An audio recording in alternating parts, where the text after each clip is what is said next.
नमस्कार प्यारे साथियों, मैं जी स्वागत करता हूँ आपके अपने प्यारे परिवार रोजगार विद अंकित पर। कैसे हैं आप सब लोग? आशा है बहुत अच्छे होंगे, स्वस्थ होंगे, लाजवाब होंगे। तो जल्दी से लाइव आ जाइए, जुड़ जाइए मेरे साथ। हम लोग यहाँ पर बात करेंगे पॉलिटी की और मैं बेहतरीन तरीके से सारी चीज़ें पढ़ाता हुआ चलूँगा। आप मेरे साथ जुड़िएगा। हम लोग बात कर रहे थे इस भारतीय संविधान के भाग और संबंधित अनुच्छेद। हालाँकि मैंने 20 तक पढ़ा दिए थे, 21 पढ़ रहे थे लेकिन हमारी क्लास बीच में रुक गई थी और उसके बाद आज हम ये चैप्टर पढ़ने वाले हैं। तो हम बात कर रहे हैं पॉलिटी की। हम बात यहाँ पर किसकी कर रहे हैं भैया? पॉलिटी की। आप कहेंगे सर पॉलिटी हम पढ़ रहे हैं और पॉलिटी में जो हमारा चैप्टर था, जैसे कि आज हम बात करेंगे संघ और उसके राज्य क्षेत्र की, लेकिन हम लोगों ने जो कल पढ़ा था, हम लोगों ने जो लास्ट क्लास में हमने पढ़ा था वो पढ़ रहे थे संविधान के भाग। हमने जो लास्ट क्लास पढ़ी थी वो पढ़ी थी संविधान के भाग, ठीक है? के भाग हम लोगों ने पढ़ा था, यानी कि part of constitution, parts of constitution हम लोगों ने पढ़े थे, ठीक है? और इसमें हम लोग 20 तक पढ़ चुके थे। 20 तक हम लोगों ने पढ़ लिया था। आज हम बात करेंगे, देखिए हम लोग यहाँ पर बात करते हैं कि सर एक तरफ तो मैं भाग लिख देता हूँ, ठीक है? एक तरफ भाग लिख देता हूँ, एक तरफ उनसे संबंधित विषय या उनकी थीम लिख देता हूँ और एक तरफ संबंधित अनुच्छेद लिख देता हूँ, ठीक है? अनुच्छेद यानी कि आर्टिकल्स, विषय यानी कि सब्जेक्ट्स क्या-क्या थे और भाग यानी कि पार्ट्स लिख देता हूँ, ठीक है? हमने 20 तक पढ़ लिया था। एक बार मुझे बताओ कि हमने 20 में क्या पढ़ा था? हम बात करेंगे 21 की। हम यहाँ पर बात करेंगे 21 की और 21 के बारे में हम बात करेंगे। हम बात करने वाले हैं यहाँ पर, ठीक है? बैकग्राउंड थोड़ा-सा डार्क कर दूँ? चलिए, अभी ठीक है? अभी ठीक है? चलिए, यहाँ पर हमने पढ़ा कि सर इसमें क्या लिखा है? अनुच्छेद 20 में क्या लिखा हुआ था? आप कहेंगे सर 20 में था संविधान संशोधन। इसमें हम पढ़ेंगे अस्थायी, यहाँ पर हम पढ़ेंगे अस्थायी यानी कि टेम्परेरी, अस्थायी, संक्रमणकालीन, संक्रमणकालीन आप कहेंगे या संक्रमणशील बोल सकते हैं, संक्रमणशील यहाँ पर बोल सकते हैं। और आप क्या कह सकते हैं? और आप कहेंगे सर एक और विषय था जिसे विशेष उपबंध कहते हैं। क्या कहते हैं? विशेष उपबंध, स्पेशल प्रोविजन, इंग्लिश में भी लिख दूंगा, ठीक है? ये हम लोग पढ़ रहे थे, विशेष उपबंध। अब आप लोग मुझे बताएंगे सर टेम्परेरी, टेम्परेरी हम इसको बोल सकते हैं, क्या बोलेंगे सर? टेम्परेरी, ट्रांजिशनल, ठीक है? इसको हम क्या बोल सकते हैं? टेम्परेरी। तो आप लोग भैया सारे पॉइंट तो ऑलरेडी आपने लिख ही लिए होंगे, सारे पॉइंट आप लोगों ने टेम्परेरी। चलिए, आप कहेंगे सर टेम्परेरी हमने यहाँ पर लिख लिया, इसको हम क्या बोल सकते हैं? आप कहेंगे सर ट्रांसिशनल बोल देंगे, ठीक है? चलिए जल्दी से आप लोग भैया लिख लीजिए, किसी को ब्लैक नहीं करेंगे अब हम यहाँ पर ब्लैक नहीं करेंगे, ठीक है? चलिए, इसको हम लोग भैया क्या बोल सकते हैं? आप कहेंगे सर ट्रांजिशनल, ठीक है?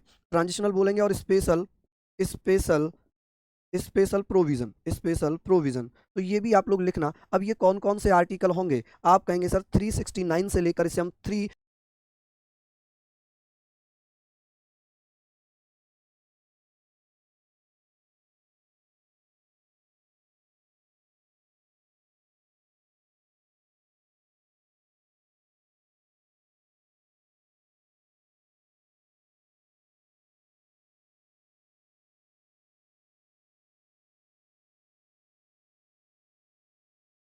क्या बोल सकते हैं? आप कहेंगे सर ट्रांसिशनल बोल देंगे, ठीक है? चलिए जल्दी से आप लोग भैया लिख लीजिए, किसी को ब्लैक नहीं करेंगे अब हम यहाँ पर ब्लैक नहीं करेंगे, ठीक है? चलिए, इसको हम लोग भैया क्या बोल सकते हैं? आप कहेंगे सर ट्रांजिशनल, ठीक है? ट्रांजिशनल बोलेंगे और special, special special provision, special provision. तो ये भी आप लोग लिखना। अब ये कौन कौन से आर्टिकल होंगे? आप कहेंगे सर 369 से लेकर इसे हम 392 तक पढ़ेंगे। कहाँ तक? 392 तक हम इसको पढ़ेंगे। चलिए, लास्ट हम यहाँ पर बात कर रहे हैं, लास्ट हम यहाँ पर बात कर रहे हैं कि सर 22, भाग 22 में क्या दिया हुआ था? भाग 22 में क्या दिया हुआ था? आप लोग मुझे बता दीजिए कि सर भाग 22 क्या कहता है? तो आप कहेंगे सर भाग 22 में हम लोग यहाँ पर बात करेंगे, संक्षिप्त शीर्षक की बात हो रही है, संक्षिप्त शीर्षक, संविधान का संक्षिप्त शीर्षक यानी कि शॉर्ट टाइटल, संक्षिप्त शीर्षक की बात हो रही थी। संक्षिप्त शीर्षक की हम लोग यहाँ पर बात कर रहे थे। आप कहेंगे सर हिंदी में पाठ की बात हो रही थी। किसमें? हिंदी में पाठ, ठीक है जी, हिंदी में पाठ की बात हो रही थी। और आप कह सकते हैं सर और किसकी? निरसन यानी कि रिपील की बात हो रही थी, निरसन यानी कि रिपील। चलिए, इसे हम क्या लिख सकते हैं इंग्लिश में? Short title. क्या लिखेंगे? शॉर्ट टाइटल लिखेंगे। और इसको हिंदी में पाठ है, हिंदी में पाठ है अथॉरिटी, इसको हम लिख सकते हैं अथॉरिटीटेटिव, अथॉरिटीटेटिव इसको हम कह सकते हैं कि भैया ये जल्दी जल्दी से आप लोग लिख लीजिएगा। चलिए, इसको आप लोग लिखिएगा अथॉरिटेटिव इन टेक्स्ट, इन टेक्स्ट। और निरसन को हम रिपील बोलते हैं। क्या बोलते हैं? रिपील। अब ये कौन से आर्टिकल में है? तो ये 393 से लेकर 395 तक होगा मात्र, बस, ठीक है? ये थे। और हमने ये पढ़ा था कि जब हम संविधान हमारा बना था, जब संविधान बना था तो मात्र कितने भाग थे? तो आप कहेंगे 22। अभी कितने भाग हैं? आज स्टार्टिंग से पढ़ने थे, कैसी बात कर रहे हो? कैसी बात कर रहे हो? क्या मैंने पढ़ाए नहीं थे बेटा? बताओ जरा, कहाँ तक पढ़ा दिए थे? कहाँ तक पढ़ा दिए थे? हाँ, गला खराब है, गला खराब है, ठीक है, गला खराब है मेरा, इस वजह से आवाज़ ऐसी लग रही होगी। आप कहेंगे सर मूल संविधान में कितने भाग थे? मूल संविधान में कितने भाग थे, आप क्या बताएंगे? मूल संविधान में भाग कितने थे? मैंने आपको बता दिया था, मूल संविधान में 22 भाग थे, ठीक है। वर्तमान में कितने हो गए? वर्तमान में हो गए 25। कितने हो गए? 25। कौन कौन से जोड़ दिए हैं? 4A जोड़ दिया है, 9A जोड़ दिया है, 9B जोड़ दिया है, ठीक है। और भैया कौन सा जोड़ा है? 14A जोड़ दिया है। तो 1 2 3 4, अब कहेंगे 4 ये हो गए, 22 ये थे, तो कुल मिलाकर तो 26 हो गए। 25 क्यों हो रहे हैं? क्योंकि भाग 7 हटा भी दिया है, भाग 7 हटा भी दिया है। तो इस प्रकार से कुल मिलाकर ये नए हो गए, ये क्या हो गए? नए भाग हो गए, ठीक है। तो ये हमने पढ़ लिए, खत्म कहानी। चलिए अब हम बात करेंगे भैया, जो हमारा आज का टॉपिक है, हम आज क्या पढ़ने वाले हैं? हम आज क्या पढ़ने वाले हैं, तो आप मुझे बताना कि सर आज हम पढ़ने वाले हैं, आज हम पढ़ेंगे संघ और उसके राज्य क्षेत्र। क्या पढ़ेंगे? संघ एवं उसके राज्य क्षेत्र, यानी कि संविधान का भाग 1 पढ़ेंगे, संघ एवं उसके राज्य क्षेत्र, ठीक है। राज्य क्षेत्र यहाँ पर हम लोग पढ़ेंगे। चलिए बताइए, राज्य क्षेत्र, इसको अगर मैं डिटेल में पढ़ाना चाहूँ तो आप लोगों के लिए बहुत महत्वपूर्ण पॉइंट बनेगा यहाँ पर। आप कहेंगे sir union and it's territory, union and it's territory. चलिए ये आप लोग मुझे बताइए, और मैं विश्वास दिला दूं, जितना आप पढ़ रहे हैं ना, आप किसी भी एग्जाम में बैठ जाना, आपको पॉलिटी से कभी भी ये गिला नहीं होगा कि ये तो हमने कभी पढ़ा ही नहीं था, आपको कभी भी ये सिखवा ही नहीं आएगा कि आपने कभी पढ़ा नहीं होगा, ठीक है। चलिए अब यहाँ पर बात ये हो गई कि सर ये हम पढ़ेंगे। अब चर्चा ये है कि भैया ये हमने पढ़ लिया कि सर ये कौन से में आता है, संविधान का किस भाग में आता है, कौन सा भाग है? आप कहेंगे सर पार्ट है 1, पार्ट 1 है। और इसमें जो आर्टिकल्स दिए हुए हैं वो आर्टिकल कौन कौन से हैं? आप कहेंगे अनुच्छेद 1 से लेकर 4 तक, अनुच्छेद 1 से लेकर 4 तक। चलिए यहाँ पर हम लोग बात कर लेते हैं, सिंपल सी चीज़ें हो जाएंगी। आप लोग मुझे बताएं, आप लोग मुझे बताएं कि भैया ये सारे पॉइंट यहाँ पर क्लियर हो रहे हैं या नहीं हो रहे। चलिए अब बात ये है कि सर एक आर्टिकल है, आर्टिकल है 1, आर्टिकल 1 में क्या लिखा है? इंडिया अर्थात भारत राज्यों का एक संघ होगा। India that is Bharat shall be a union of state, कि सर जो भारत है, हाँ जी जो भारत है, किसी को कोई आपत्ति तो नहीं हो रही यहाँ पर? बताइए, दिखने में कोई समस्या किसी को हो रही हो तो? हाँ जी, ब्लैक बैकग्राउंड अब नहीं चलेगा, ठीक है, ब्लैक बैक, हाँ नहीं चलेगा, अब यही वाइट बैकग्राउंड चलेगा, ठीक है। तबीयत ही थोड़ी सी खराब है। चलिए आपने लिख लिया, चाहो तो मैं से थोड़ा सा और डार्क कर सकता हूँ, आपके लिए मैं थोड़ा सा डार्क और कर सकता हूँ। इतना ठीक है? इतना ठीक है? आप लोग बताइए। हाँ जी, इतना ठीक है? अब यहाँ पर हमने ये सारी चीज़ें पढ़ ली, सारी चीज़ें पढ़ ली। अब आप लोग मुझे बताएं कि सर ये हमने पढ़ा, इसमें क्या लिखा हुआ था? इसमें लिखा था इंडिया अर्थात भारत, इंडिया अर्थात भारत। क्या होगा जी? इंडिया अर्थात भारत। क्या हो जाएगा जी? आप कहेंगे इंडिया अर्थात भारत राज्यों का संघ होगा। क्या होगा जी? आप कहेंगे राज्यों का संघ होगा। किसमें लिखा हुआ है ऐसा? संघ होगा। चलिए यहाँ पर हम बात करेंगे, संघ होगा। इंडिया दैट इज भारत, इसको आप ऐसे भी लिखिए, इंडिया दैट इज भारत, इसको दैट इज बोल देते हैं। India that is Bharat, Bharat shall be, shall be a union of state, a union of states. आप कहेंगे सर ऑफ स्टेट्स, राज्यों का एक संघ होगा। भारत क्या किसी समझौते का परिणाम है? आप कहेंगे सर भारत किसी भी समझौते का परिणाम नहीं है। चलिए, हाँ जी, चलिए आप कहेंगे सर यहाँ जब हम बात कर रहे हैं, हम बात कर रहे हैं कि सर इंडिया अर्थात भारत राज्यों का संघ होगा। India that is Bharat shall be a union of state. अब इसमें एक चीज़ और आ जाती है, इसमें एक चीज़ आ जाती है कि भैया कि भारत क्या किसी समझौते का परिणाम है? कभी कभी आपके ऑप्शन में आएगा, ऑप्शन ए जैसे पूछ लेगा कि सर भारत राज्यों का समूह है, ऐसे करके पूछेगा भारत राज्यों का समूह है, राज्यों का समूह है, ग्रुप है। आप कहेंगे सर बी होगा, राज्यों का संघ है, राज्यों का संघ है, ऐसे करके पूछ लेगा। आप कहेंगे सर राज्यों का एक समझौता है, राज्यों का समझौता है। तो आप कहेंगे सर इसमें से कौन सा आंसर सही है? समझौता है। और डी ऑप्शन आप कहेंगे all of these, all of these या ऑल अबव, या आप कह सकते हैं all are correct, all are correct, ऐसे करके भी आप लिख सकते हैं। तो आप किसको टिक करेंगे? जाहिर सी बात है आप इसी को टिक करेंगे, क्योंकि ना तो भारत राज्यों का संघ है, ना ही भारत किसी समझौते का परिणाम है, और ऑल करेक्ट तो है ही नहीं। तो हम किसको टिक कर लेंगे कि भारत क्या है? तो आप कहेंगे सर भारत राज्यों का एक संघ है। अब भैया बात करते हैं कि सर भारत में कुल राज्य कितने हैं, कुल राज्यों की संख्या कितनी है? तो भारत में कुल राज्य कितने हैं? स्टेट्स, टोटल स्टेट्स कितने हो जाएंगे? आप कहेंगे सर टोटल स्टेट्स कितने हैं भैया? जल्दी जल्दी से बताइए, जल्दी से बता दीजिए। आप कहेंगे सर टोटल स्टेट हैं जी 28। कितने? 28। अगर पूछे कि सर कुल केंद्र शासित प्रदेश कितने हैं? कुल केंद्र शासित प्रदेश, केंद्र शासित प्रदेश, आप कहेंगे सर कुल केंद्र शासित प्रदेश, जिन्हें हम यूनियन टेरिटरीज कहते हैं। क्या कहते हैं? यूनियन टेरिटरीज कहते हैं। जल्दी से बताइए यूनियन टेरिटरीज कितनी है हमारे यहाँ पर, तो आप कहेंगे सर 8। लेकिन आपके मन में एक डाउट आएगा कि सर जम्मू कश्मीर और लद्दाख तो यूटी बन गए थे, बिल्कुल बन गए थे। तो 28 राज्य पहले थे, 29 राज्य पहले थे। जम्मू कश्मीर और लद्दाख केंद्र शासित प्रदेश बनने से पहले कुल कितने राज्यों की संख्या हुआ करती थी? आप कहेंगे सर कुल राज्यों की संख्या हुआ करती थी 29। लेकिन 31 अक्टूबर 2019 को जम्मू कश्मीर और लद्दाख दो केंद्र शासित प्रदेश बना दिए गए जम्मू कश्मीर से, तो राज्य का दर्जा खत्म हुआ, राज्य का दर्जा खत्म हुआ। ठीक है, नहीं भैया समूह, समूह का मतलब होता है ग्रुप, संघ का मतलब होता है यूनियन। ठीक है, चलिए हम लोग यहाँ पर बात कर लेते हैं ये सारे पॉइंट को लेकर। तो ये बताइए ये सारे पॉइंट आपके क्लियर हो गए क्या? आप कहेंगे सर यहाँ पर, अब आप कहेंगे सर दो बने थे, 7 यूटीज पहले थे, जम्मू कश्मीर लद्दाख दो और जुड़ गए, 9 हो गए। लेकिन भैया दादर नगर हवेली दमन द्वीप को 2020 में पुनः क्या कर दिया था, मर्ज कर दिया, यानी कि एक केंद्र शासित प्रदेश बना दिया। ठीक है, बिल्कुल शिवम, बिल्कुल भैया कंप्लीट होगा। तो अनुच्छेद 1 में लिखा है कि भारत अर्थात भारत राज्यों का संघ होगा। तो यहाँ पर आप कहेंगे कि India that is Bharat shall be a union of state, Bharat राज्यों का संघ होगा जिसमें 28 राज्य और 8 केंद्र शासित प्रदेश होंगे। यहां तक आप लोगों ने लिख लिया क्या? यहां तक आप लोगों ने लिख लिया?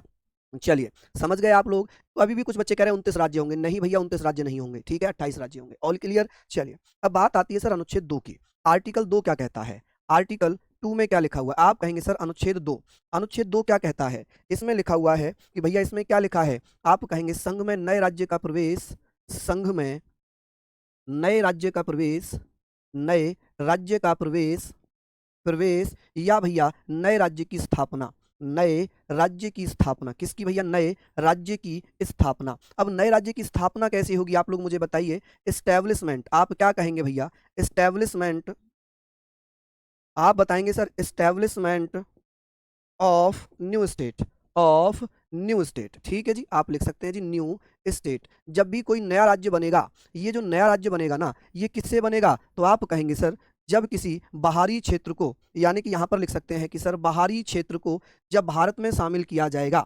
बाहरी क्षेत्र से नए राज्य की स्थापना अनुच्छेद 2 के अनुसार होगी। यानी कि आप कहेंगे sir from the outer areas, आप कहेंगे sir from the outer areas. ठीक है जी, आउटर एरियाज। तो यहां पर आप लोग लिखेंगे आउटर एरियाज। तो ये सारी चीजें लिख लीजिए कि जब कभी भी किसी बाहरी क्षेत्र को भारत में शामिल किया जाएगा तो एक नया राज्य बनेगा। क्या बनेगा? एक नया राज्य बनेगा। और वो कैसे? अनुच्छेद 2 में। अब जैसे कि इसका एग्जाम्पल मैं समझाना चाहता हूँ।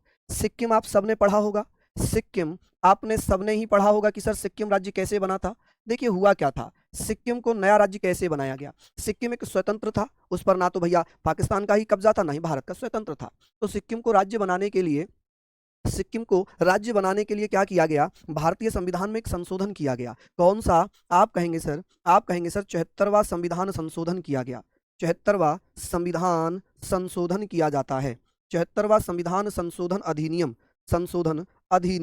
कौन सा अधिनियम? 74वां संविधान संशोधन अधिनियम, जिसे हम एक्ट बोलेंगे। और ये कब का अधिनियम है? आप कहेंगे सर यह 1974 में हुआ था।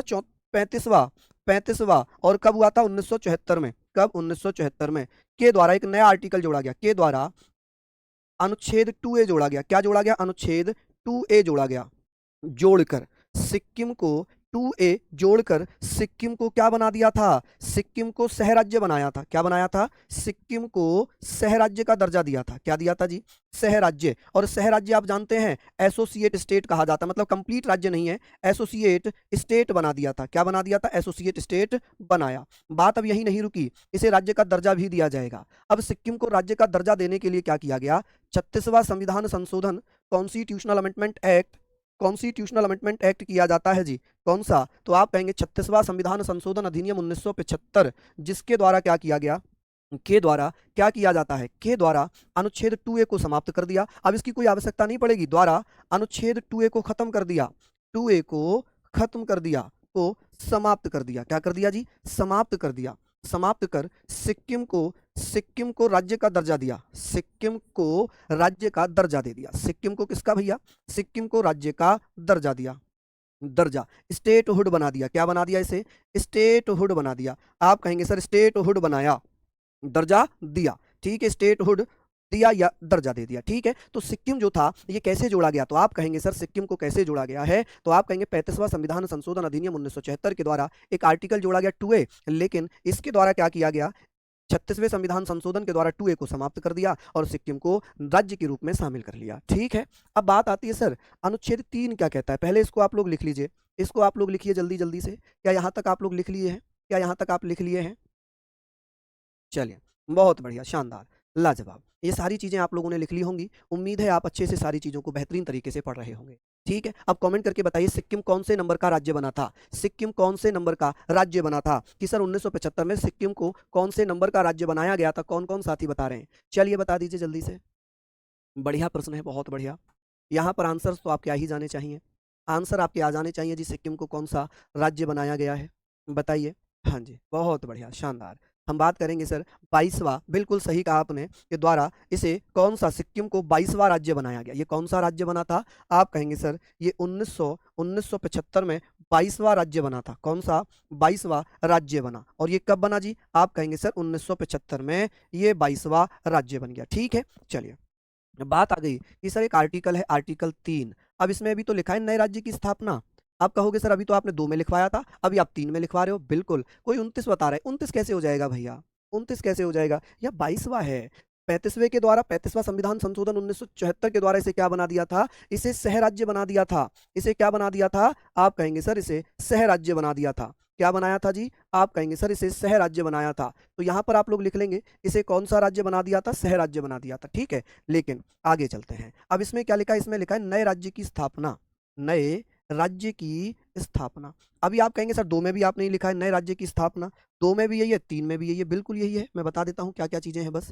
देखिए यहाँ पर हमने पढ़ा था 2 में किसी बाहरी क्षेत्र से, यहाँ पर लिखा भारतीय संघ से नया राज्य। इससे आप कहेंगे भारतीय संघ से, भारतीय संघ से, यानी कि यूनियन टेरिटरीज़, भारतीय संघ से, फ्रॉम यूनियन टेरिटरीज़, या आप कह सकते हैं from territory of India, from territory of India. ठीक है, आप कहेंगे sir territory of India, territory of India, भारतीय संघ से, टेरिटरी ऑफ इंडिया से नए राज्य को बनाया जाए। इसको आप ऐसे समझो, जब भारत के ही छोटे-छोटे क्षेत्रों को एक नया राज्य बनाना हो मिलाकर, तब किसके अनुसार? अनुच्छेद 3 के अनुसार। अनुच्छेद 3 के अनुसार। तेलंगाना 29वां राज्य बना था, बिल्कुल सही कह रहे हैं, लेकिन जम्मू कश्मीर जो राज्य था उसका दर्जा खत्म कर दिया 31 अक्टूबर 2019 को, तो भैया फिर से 28 राज्य रह गए। ठीक है, तो आप कहेंगे भारत के अंदर छोटे-छोटे क्षेत्रों से एक नए राज्य की स्थापना अनुच्छेद 3 के तहत होगा। किसके तहत होगा? 3 के तहत। इससे आंखों पर असर पड़ रहा है क्या? लिख लीजिए। अब इसमें पहला पॉइंट ये हुआ। एक पॉइंट हम और पढ़ेंगे कि भैया राज्य के राज्य के नाम में परिवर्तन, राज्य के नाम में परिवर्तन। आप कहेंगे सर नाम, राज्य के नाम में परिवर्तन, नाम में परिवर्तन। कि यदि राज्य का नाम बदलना हो, परिवर्तन, change the name of state, राज्य के नेम में परिवर्तन, यानी कि आप कह सकते हैं sir change the name of state. कैसे किया जाएगा? Change the name of state. ठीक है जी, नेम ऑफ स्टेट, राज्य के नाम में परिवर्तन। तो यहाँ पर हम लोग पढ़ लेंगे, जैसे कि इसका एग्जाम्पल मैं देना चाहूंगा। एक एग्जाम्पल मैं दे रहा हूँ, आप लोगों को, जुड़िएगा एग्जाम्पल से, कि सर पहले उड़ीसा हुआ करता था या ओडिशा हुआ करता था? आप कहेंगे उड़ीसा हुआ करता था। और उड़ीसा को क्या नाम दे दिया? उड़ीसा को क्या नाम दे दिया? आप कहेंगे सर उड़ीसा को एक नाम दिया है, जिसका नाम क्या है? आप कहेंगे सर जिसका नाम क्या है? आप कहेंगे ओडिशा। क्या कर दिया? ओडिशा। तो आप कहेंगे उड़ीसा से क्या नाम बना दिया? ओडिशा। चलिए, और इसी के द्वारा एक काम और किया गया, इसी के द्वारा किया गया कि राज्य की सीमा में वृद्धि या कमी, राज्य की सीमा, बाउंड्री, राज्य की सीमा में वृद्धि या कमी। ठीक है, वृद्धि करना, वृद्धि या कमी करना। ठीक है, कमी या वृद्धि। आप कहेंगे sir increase the boundary, increase और decrease the boundary of state, यदि किसी राज्य की सीमा में वृद्धि करनी है। अब इसका मतलब क्या होगा? इसका मतलब क्या होगा? अब आप ऐसे समझेंगे, कि भैया यहाँ पर हमने पढ़ा राज्य की सीमा में वृद्धि, अगर मैंने पढ़ा दिया तो आप ये समझे जैसे कि उत्तर प्रदेश है, उत्तर प्रदेश का जो बिलासपुर वाला क्षेत्र है उसे उत्तराखंड में शामिल करने की बात चल रही है, और जो बिजनौर का नजीमाबाद लक्सर वाला क्षेत्र है उसे किस में शामिल करने की बात चल रही है? तो आप कहेंगे सर उसे किस में शामिल करने की बात चल रही है? तो उसे भैया आप लोग बता सकते हैं कि सर उसे उत्तराखंड में शामिल करने की बात चल रही है। तो इस प्रकार से उत्तर प्रदेश की सीमा में कमी हो रही है, उत्तराखंड की सीमा में वृद्धि हो रही है। तो ये प्रावधान हमने कहाँ से लिया है? तो आप कहेंगे अनुच्छेद 3 से। ठीक है, अनुच्छेद 3। अब ये बताइए कि सर अनुच्छेद 1 और 2 में जो भी कानून बदले जाएंगे वो राष्ट्रपति की पूर्व स्वीकृति से किए जाएंगे। आप कहेंगे सर यहाँ पर अनुच्छेद, नोट में लिखना, इसको नोट में लिखिएगा, नोट में। आप कहेंगे सर अनुच्छेद 1 आर्टिकल 1, 2, 3 में संशोधन, संशोधन राष्ट्रपति की, संशोधन मतलब अमेंडमेंट, संविधान संशोधन नहीं है ये, अमेंडमेंट, अमेंडमेंट, राष्ट्रपति की पूर्व स्वीकृति से, pre permission of the president, राष्ट्रपति की पूर्व स्वीकृति से, यानी कि राष्ट्रपति से पहले परमिशन ली जाएगी, पूर्व स्वीकृति से, पूर्व स्वीकृति से साधारण बहुमत के द्वारा किया जाएगा। कैसे किया जाएगा? साधारण बहुमत द्वारा किया जाएगा, साधारण बहुमत द्वारा किया जाएगा, बहुमत द्वारा, ठीक है जी, साधारण बहुमत द्वारा, यानी कि सिंपल मेजोरिटी। यहाँ पर आप कहेंगे सर सिंपल, या इसको ऑर्डिनरी, आप कह सकते हैं साधारण बहुमत, जिसको हम बोल सकते हैं ऑर्डिनरी, ऑर्डिनरी मेजोरिटी या सिंपल मेजोरिटी, इसको हम कह सकते हैं सिंपल मेजोरिटी। आप कहेंगे sir simple majority, simple majority द्वारा ही संशोधन किया जाएगा, ठीक है, ये हमने पढ़ लिए कि सर राष्ट्रपति की पूर्व स्वीकृति लेना अनिवार्य है और इसमें जो संशोधन होंगे वो साधारण बहुमत से होंगे। इसीलिए अनुच्छेद 4 क्या कहता है? अनुच्छेद 4 कहता है कि अनुच्छेद 2 और 3 में बनाए गए कानून संविधान संशोधन नहीं माने जाएंगे। अनुच्छेद 4 में क्या लिखा है? अनुच्छेद 4 में लिखा हुआ है कि भैया, यहाँ पर लिखा है कि अनुच्छेद 2 और 3, अनुच्छेद 2 एवं 3 में बनाए गए कानून, अनुच्छेद 2 एवं 3 में बनाए गए कानून, 3 में बनाए गए कानून संविधान संशोधन नहीं माने जाएंगे। बनाए गए कानून, बनाए गए कानून, लॉज, जो भी कानून लॉज बनाए गए हैं, यह लॉज संविधान संशोधन नहीं माने जाएंगे। कानून संविधान संशोधन नहीं माने जाएंगे, संविधान संशोधन नहीं माने जाएंगे।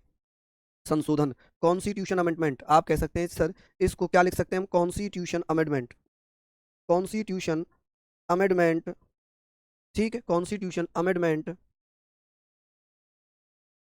अमेंडमेंट नहीं माने जाएंगे, नहीं माने जाएंगे। क्यों नहीं माने जाएंगे? क्योंकि संविधान संशोधन 368 में होता है, ठीक है, नहीं माने जाएंगे। अब यहाँ पर आप ये चीज़ समझें कि सर ये जो संविधान संशोधन है ये तो अनुच्छेद 368 में होता है ना, ये तो जब 368 में होता है तो जाहिर सी बात है, और ये कानून किस में बन रहे थे? 2 में और 3 में, इसलिए इन्हें संविधान संशोधन नहीं माना जाएगा। ठीक है जी, कल क्लास नहीं हुई थी, कल मैराथन हुई थी, कल मैराथन हुई थी हरियाणा सीईटी में, इस कारण कल क्लास नहीं हुई थी। चलिए जल्दी जल्दी से लिख लीजिए, चलिए, बहुत बढ़िया, शानदार, लाजवाब। यहाँ पर हम लोग बात कर रहे हैं, इसको अच्छे से पढ़ लें, मेहनत कर लें, ठीक है जी, चलिए, बहुत बढ़िया, शानदार, हाँ जी, बहुत बढ़िया। आप लोग इसको लिख लीजिए, आंखें दर्द होने लगी हैं हर्षित। चलिए तो मैं बैकग्राउंड ब्लैक ही कर देता हूँ, ये तो आपकी सहूलियत के लिए किया था भैया, ये तो आपकी सहूलियत के लिए किया था, इतना आप लोग लिख लीजिए, ठीक है। अब आप नहीं चाह रहे हैं तो मैं बैकग्राउंड ब्लैक ही कर देता हूँ, ठीक है, मैं भैया बिल्कुल ब्लैक कर देता हूँ जी। चलिए, अब ठीक है क्या? अब ठीक है, चलिए, हाँ जी, अभी ठीक है प्रॉपर। चलिए, यहाँ पर मैं आप लोगों से चर्चा करूंगा।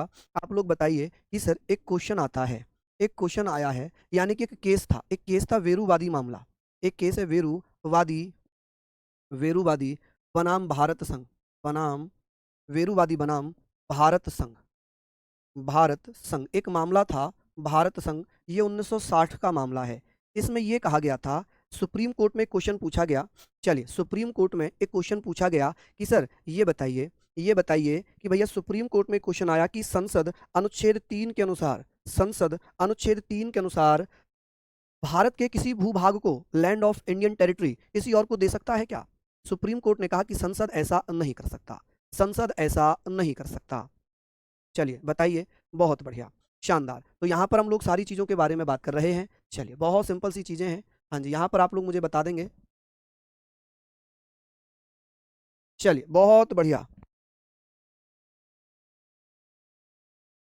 चलिए, हम लोगों ने यहाँ पर एक क्वेश्चन पूछना है कि सर एक क्वेश्चन आया, क्या क्वेश्चन था मैं लिख देता हूँ कि सर क्वेश्चन ये पूछा गया, क्या, क्या संसद, क्या संसद, संसद अनुच्छेद 3, अनुच्छेद 3 के अनुसार, के अनुसार भारत के किसी भूभाग को, भारत के किसी भूभाग को, किसी भूभाग को लैंड ऑफ इंडिया अन्य देश को सौंप सकती है, अन्य देश को सौंप सकती है, देश को सौंप सकती है, सौंप सकती है, ये एक प्रश्न बना, सकती है, ये एक प्रश्न बना, ठीक है जी। अब इसका रिप्लाई आता है, अब क्या हुआ, इसका आंसर किसने दिया जी? इसका आंसर दिया सुप्रीम कोर्ट ने, इसका आंसर किसने दिया? सुप्रीम कोर्ट ने। सुप्रीम कोर्ट ने कहा, कहा संसद, संसद साधारण बहुमत से ऐसा नहीं कर सकती, संसद साधारण बहुमत से साधारण बहुमत से ऐसा नहीं कर सकती। मतलब साधारण बहुमत ही तो होता है 2 और 3 में जब भी कानून बनते हैं, ऐसा नहीं कर सकती, नहीं कर सकती। इसके लिए संविधान संशोधन करना होगा, नहीं कर सकती है। इसके लिए क्या करना पड़ेगा? आप कहेंगे सर इसके लिए संविधान संशोधन करना होगा। इसके लिए संविधान संशोधन करना होगा। क्या करना होगा? संविधान संशोधन करना होगा। आप कहेंगे सर संविधान संशोधन करना होगा, करना होगा, ठीक है, करना होगा। तो बेरूवादी जो क्षेत्र है जिसका मैं नाम ले रहा हूं, ये एक ऐसा क्षेत्र था जो पाकिस्तान से लगता था। ऐसा क्षेत्र जो पाकिस्तान की सीमा पे लगा हुआ था, उसे बेरूवादी क्षेत्र कहा गया। और उसी के नाम से एक मामला आता है वेरूवादी बनाम भारत संघ। तो क्या किया गया? एक 9वां संविधान संशोधन किया गया, 9th constitutional amendment. 9th constitutional amendment, आप कहेंगे sir 9th constitutional amendment act 1960 कि सर 9वां संविधान संशोधन अधिनियम, इसे कहेंगे सर 9वां संविधान संशोधन अधिनियम। संविधान संशोधन अधिनियम, ये नया अधिनियम बना, अधिनियम 1960 के द्वारा क्या किया गया? के द्वारा बेरूवादी क्षेत्र पाकिस्तान को दे दिया गया। कौन सा क्षेत्र? वेरूवादी क्षेत्र। वेरूवादी क्षेत्र, वेरूवादी क्षेत्र किसको दे दिया? वेरूवाड़ी एक ही नाम है, क्षेत्र पाकिस्तान को दिया गया। किसको दिया? पाकिस्तान को दिया। ठीक है। ये किस लिए पूछा गया था? क्योंकि यहां पर बात ये थी कि सर नए राज्य की स्थापना भारत से हो रहा था, राज्य के नाम में परिवर्तन, सीमा में वृद्धि या कमी, किसी राज्य की सीमा में वृद्धि या कमी क्या भारत के किसी भी क्षेत्र को अन्य देश को दिया जा सकता था? तो यहां पर सुप्रीम कोर्ट ने कहा कि ऐसा नहीं हो सकता भाई, ऐसा नहीं हो सकता। अब बड़ी समस्या है कि ब्लैक मत यूज करो, ग्रीन मत यूज करो, तो फिर क्या ही यूज करूं मैं? फिर मैं बोलता रहता हूं आप लिखते रहिए, फिर मैं बोलता रहता हूं आप लिखते रहिए, ठीक है। तो ये भैया दे दिया गया। क्वेश्चन आता है कि भैया भारत का जो बेरूवादी क्षेत्र था वो किस संविधान संशोधन के द्वारा पाकिस्तान को दिया गया है? चलिए प्रभात मिश्रा धन्यवाद। तो आप यहां पर बताएंगे, आप कहेंगे सर कि भारत ने अपना जो क्षेत्र था बेरूवादी क्षेत्र वो पाकिस्तान को दिया था जब 9वां संविधान संशोधन अधिनियम 1960 किया गया, इसके द्वारा। अभी रिसेंटली 2015 में भारत ने अपने 111 क्षेत्र बांग्लादेश को दिए हैं।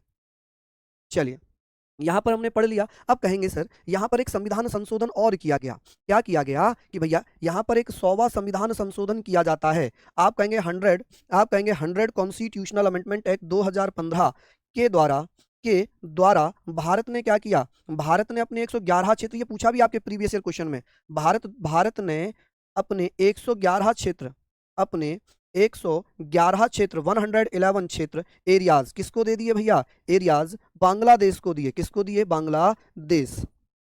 बांग्लादेश को दिए।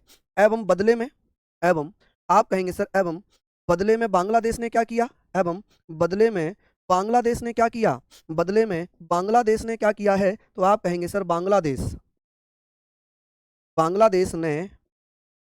बांग्लादेश ने 51 क्षेत्र भारत को दिए, मात्र 51 क्षेत्र भारत को दिए।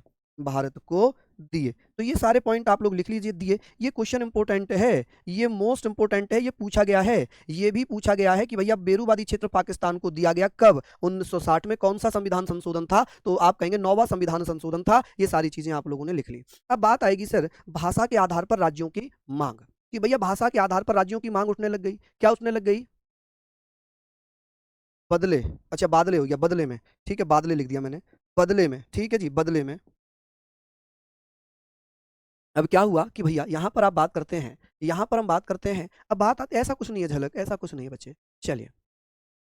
चलिए धन्यवाद विशाखा। अब बात ये सारी चीजों की हो गई। अब ये बात आई कि भैया राज्य जो है वो भाषा के आधार पर बने या ना बने, क्योंकि मांग 1941 से ही स्टार्ट हो गई थी भाषा के आधार पर। फिर आपने देखा होगा तेलंगाना विद्रोह चला था, तेलंगाना आंदोलन चला था, जो सबसे लंबा आंदोलन माना जाता है, और उसके बाद 2014 में आंदोलन हुआ। हालांकि तेलंगाना आंदोलन स्टार्ट हुआ था 1945 के दशक में, ठीक है। लेकिन क्या हुआ, एक व्यक्ति थे जिनका नाम था पोटटी श्री रामुलु, जिन्होंने भाषा के आधार पर राज्य की मांग की थी, और वो मांग करते रहे, 56 दिन तक भूखे रहे, और 58वें दिन उनकी मृत्यु हो गई। क्या नाम था जी उनका? श्री पोटटी रामुलु, जिन्होंने भाषा के आधार पर राज्य की मांग की, और 15 दिसंबर 1952 में जब उनकी मृत्यु हुई, 15 दिसंबर 1952 में जब उनकी मृत्यु हुई, तो नेहरू सरकार थी भारत में, नेहरू सरकार दबाव में आ गई, किसमें आ गई जी? नेहरू सरकार दबाव में आ गई। और उन्होंने क्या किया? उन्होंने भाषा के आधार पर पहला राज्य बना दिया। कौन सा? एक आंध्र प्रदेश बनाया गया 1 अक्टूबर 1953 में। लेकिन जब 1956 में आंध्र प्रदेश का पुनर्गठन हुआ, तो 1 नवंबर 1956 में आंध्र प्रदेश का पुनर्गठन गठन हुआ, इस कारण आंध्र प्रदेश अपनी स्थापना दिवस 1 अक्टूबर को ना मनाकर 1 नवंबर को मनाता है। कब? 1 नवंबर को मनाता है।